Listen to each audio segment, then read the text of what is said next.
ओम नमः शिवाय। श्री शिव महापुराण श्री कोटि रुद्र संहिता अध्याय 26 गौतमी गंगानु प्रागट्य।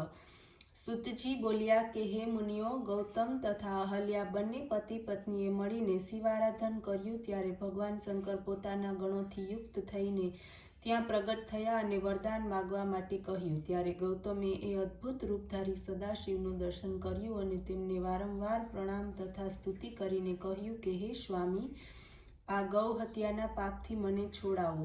આ સાંભળીને શિવજી બોલ્યા, ગૌતમ, તમે તો નિર્દોષ છો। તે તો આ દુરાચારી પાખંડી ઋષિઓની માયાથી તમે આટલું દુઃખ ભોગવો છો। તે દુષ્ટાત્માઓ જ હત્યારા છે, તમે તો નિર્દોષ છો। આ સાંભળીને ગૌતમ બોલ્યા, હે સ્વામી, એમણે તો મારી સાથે ખરાબ આચરણ કર્યું છે। એમનું ખરાબ આચરણ મારે માટે તો સારું જ થયું, જેને કારણે મેં આપના દુર્લભ દર્શન પ્રાપ્ત કર્યા। ત્યારે ભગવાન સદાશિવ બોલ્યા, ગૌતમ, હું તમારા ઉપર પ્રસન્ન છું, વરદાન માગો।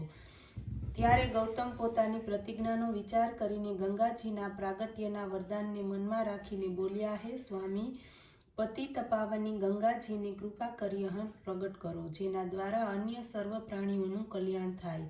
સૂતજી બોલ્યા, ત્યારે ભગવાન શંકરે ગૌતમને ગંગાજળ આપ્યું। તે ગંગાજળ સ્ત્રી રૂપ ધારણ કરીને ગૌતમના સામે ઉપસ્થિત થયું।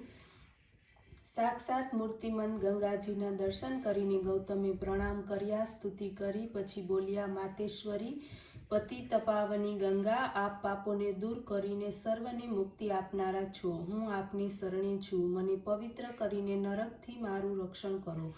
ગૌતમે આ રીતે ગંગાજીને પ્રાર્થના કરી। પછી શંકર ભગવાન ગંગાને કહેવા લાગ્યા, હે ગંગા, મારી આજ્ઞાથી ગૌતમને સહકુટુંબ પાપ રહિત કરી દો। ત્યારે ગંગાજીએ કહ્યું, પ્રભુ, આપની આજ્ઞાથી ગૌતમને કુટુંબ સાથે નિષ્પાપ કરી દઉં છું। જ્યારે એ પવિત્ર થઈ જશે ત્યારે અહીંથી હું આપના લોકમાં પ્રસ્થાન કરીશ। ત્યારે શિવજી બોલ્યા, હે કલ્યાણી, કલયુગના 28મા મન્વંતરની સમાપ્તિ સુધી તો તારે પૃથ્વી ઉપર રહેવું પડશે। ત્યારે ગંગાજીએ કહ્યું, હે સ્વામી, આ તો ત્યારે જ થઈ શકે જ્યારે આપ શ્રી પાર્વતીની સાથે શરીરને ધારણ કરીને મારી પાસે નિવાસ કરો, અને સંસારમાં કીર્તિ હોય ત્યાં સુધી તો હું તમારી નજીક નિવાસ કરીશ।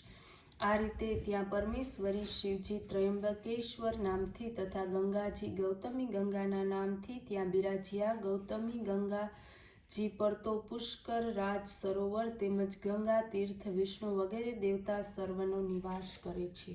ઓમ નમઃ શિવાય।